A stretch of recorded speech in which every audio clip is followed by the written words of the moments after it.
In another example of the left gone wild, We've destroyed what should be a point of great pride. what does that tell you about the future, not only of our military, but the men and women that we are counting on to defend us? The wokeness that is now permeating the military is making us weak. We heard the news and thought, this has to be a clip from Saturday Night Live. Word that the U.S. Navy was using drag queen influencers in their recruiting efforts. Yes, a drag queen influencer to draw people in to help build a stronger United States Navy. Governor Mike Huckabee is already shaking his head and joins us now tonight. Governor, what do you make of this? This is absurd, Mark. I mean, can you imagine a military that is already having grave difficulties meeting its recruiting goals, somehow thinking that young people are going to want to join the Navy so they can be drag queens? This must be the dumbest thing I've heard, but it's really kind of symptomatic of what's going on in the military. A lot of people have been advanced up to the top ranks by political reasons, not military. And the wokeness that is now permeating the military is making us weak.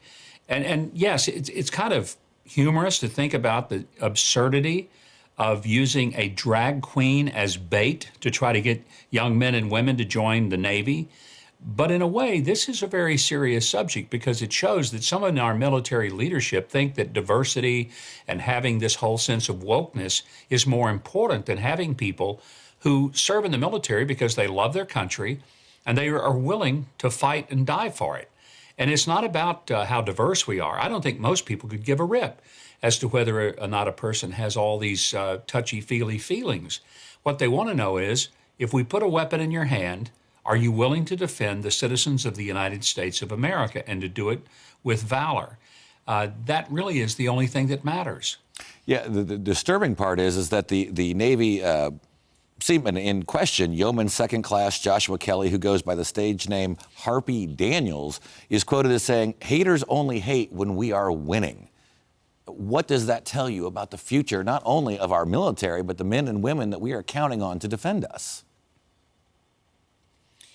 Well, if they're joining the military for a reason other than they love this country and want to defend it, I'm not sure that that's a good reason.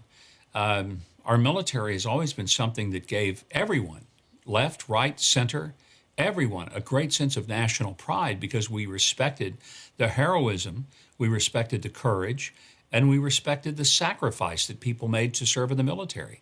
If now the primary reason is because they want to be a drag queen or they want to be able to show that they are part of a very diverse military and that there's tolerance abounding everywhere for the most deviant lifestyles imaginable, then we've destroyed what should be a point of great pride and a point, if you will, the tip of the spear for our national defense. You know, in another example of the left gone wild in mainstream media in Washington, D.C., this week we also saw how one of the mainstream networks, ABC, is trying to put its thumb on the scale in a Democrat primary to protect President Joe Biden from challenger Robert F. Kennedy Jr. Yeah, I think that RFK is probably scaring the daylights out of the Biden people. First of all, he's a very intelligent individual. And even if you don't come to the same conclusions as Robert F. Kennedy Jr., this is not a person who just throws out some unbridled opinions.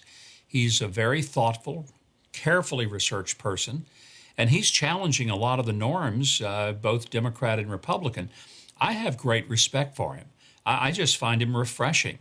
He's certainly speaking out against the collusion between big corporations and the government, the collusion between big tech and the government. Quite frankly, I think his voice is an important one. And I'm sure the Biden people don't like it, but here's the thing that is really disturbing.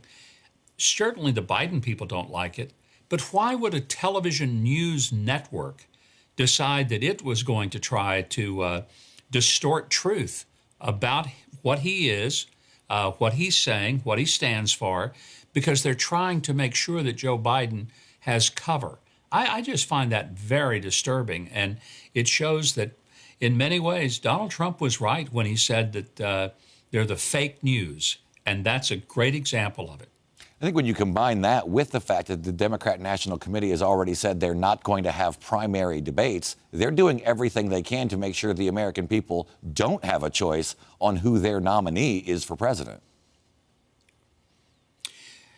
Joe Biden was able to get by in 2020 by hiding out in his basement, popping up like a gopher every week or two with a very carefully scripted an address that probably had to be rehearsed 20 times for him to get it right. And he did a handful of rallies where he had a dozen cars in a parking lot somewhere. That was the biggest crowd he ever played to. But he didn't take unfettered questions from the press.